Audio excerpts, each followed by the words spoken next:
Welcome. If you are interested in vintage timepieces, why not take a look at Soviet watches? Russian production goes back centuries to Tsar Peter the Great, who founded the first factory in St. Petersburg. Most of the vintage watches that you find today were made in the Soviet Union behind the Iron Curtain and are available for a few coins. These pieces offer a really interesting range of industrial design that you may not expect to find. Soviet vintage timepieces are one of the easiest ways to get into mechanical horology for the lowest price possible. One interesting feature is the strong connection of the Soviet state-controlled factories to contemporary politics. Some watches were dedicated to the Olympics in Moscow in 1980 or to a Congress of the Communist Party. Some of these pieces can claim firsts in watchmaking, like the first watch in space with Yuri Gagarin in the Vostok spacecraft. Let me give you some important tips before you get these vintage Soviet watches.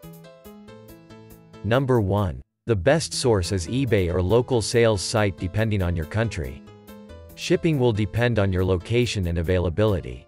All of my sellers were in Eastern Europe, Russia, or in countries in Central Asia. Commercial Western watch sellers will probably dismiss these watches because of their low prices and small margins. Number 2. Common Soviet brands are, for example, Vostok, Raketa, Pobeda, Zim and Elektronika. Number 3. There are probably a lot of so-called Frankenstein watches out there that combine several authentic and replica parts into a single functioning watch. Look out for cases and dials that show no decay, which is nearly impossible for vintage Soviet watches. All cases that I found are plated base metal with metal dials that wear down or corrode over time. It is less likely to get a Frankenstein or complete fake if you pay less than $40 and buy from a smaller private seller. Watches that look too pristine are probably using at least some replica parts like new dials. However, maybe you shouldn't care too much, after all you are still getting a functional watch with some remade parts. Number 4. There are also complete pretenders out there, like a so-called Masonic Soviet watch, which makes no historical sense. You should avoid these unless you like the oddity.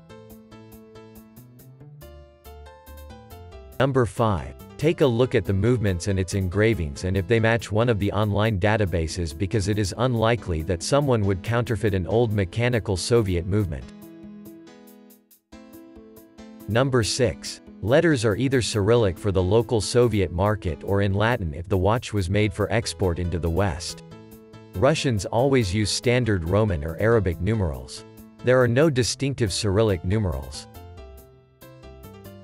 Number 7. It will say, "Made in USSR" in Latin letters, or the Cyrillic equivalent for watches made in the Soviet Union on the dial.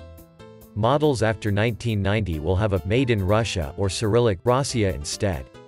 Some watches have no markings at all on the dial. Number 8. Servicing a mechanical watch can be expensive, between $50 to $200 depending on the service, so more than the value of most vintage watches. Some online sellers promise to have serviced the watches themselves and charge a bit more, which is well worth the money if you trust them. At least you should ask if the watch is running fine so you can use it right away. Number 9. Soviet quartz watches can be quite unique as well and alleviate most of the problem of old mechanical movements. The Elektronika brand would be a good example to begin. Again, ask if the watch is running fine so you can use it right away. Number 10. You will most likely need new straps and maybe new spring bars that you can find online as well.